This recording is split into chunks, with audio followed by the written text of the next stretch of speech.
Bonjour, je m'appelle Patricia Seké, je suis présidente fondatrice de l'association Africa Femmes Performantes qui est donc domiciliée aux États-Unis dans l'État du Maryland.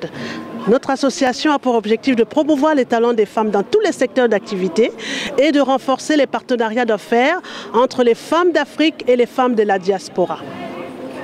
Alors, vous êtes ici en Guinée-Conakry où la présence de la femme sur le côté matriarcal est assez importante.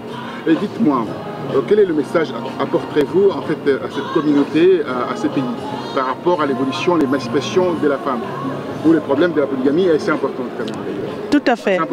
Tout à fait. C'est vrai que nous sommes dans un pays où il y a ce problème de la polygamie, etc. Mais nous, ce qui attire beaucoup notre attention, c'est le fait que la femme guinéenne soit une femme battante, qu'elle soit une femme qui travaille beaucoup dans tous les secteurs d'activité, quel que soit le régime matrimonial. La femme guinéenne, elle est au front. Elle est au front et c'est surtout ça qui nous intéresse dans le cadre de nos activités. Elles sont 52% de la population, elles sont dans tous les secteurs d'activité et nous sommes là pour la promouvoir justement dans le cadre d'un congrès qui se déroule ici à Conakry. Alors qu'est-ce que vous allez apporter en fait aux États-Unis ou bien comme solution par rapport à la vie de tous les jours des femmes, et pas particulièrement dans ces pays, mais le continent africain qui dans 2050 aura plus de 2 milliards d'habitants? Absolument, ça c'est une très bonne question. Notre association est en partenariat avec un programme qui s'appelle le programme de la GOA. La GOA, c'est un programme qui a été voté par le Congrès américain pour faciliter les échanges d'exportation et d'importation entre les pays d'Afrique subsaharienne et le marché américain. Alors dans le cadre de ce programme de la GOA, qui est partenaire à notre association, nous avons invité des femmes guinéennes à Miami. Nous avons invité des femmes guinéennes à Miami qui sont venues et qui ont remporté un prix en fait.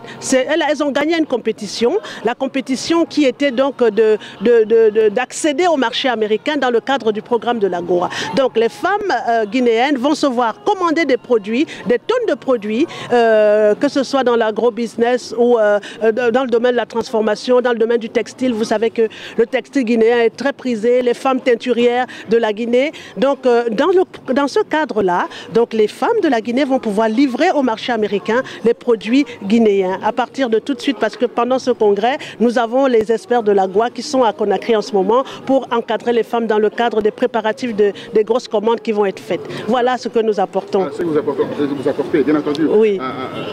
À la lumière de ce qui se passe aujourd'hui avec les 46e les assises de la presse francophone qui se déroulent ici. Oui. Et comment voyez-vous aussi la presse aussi ici avec la démocratie, avec l'embastillement de journalistes? Bon, vous savez, la presse a un grand rôle à jouer et la presse devrait jouer le rôle qu'elle a à jouer dans tous les secteurs d'activité. Bon, vous me parlez un tout petit peu comme ça de politique. Je ne suis pas très politique, mais la presse, je pense que la presse devrait jouer le rôle qu'elle a à jouer, indépendamment des pressions. Je pense que la presse devrait jouer le rôle qu'elle a à jouer.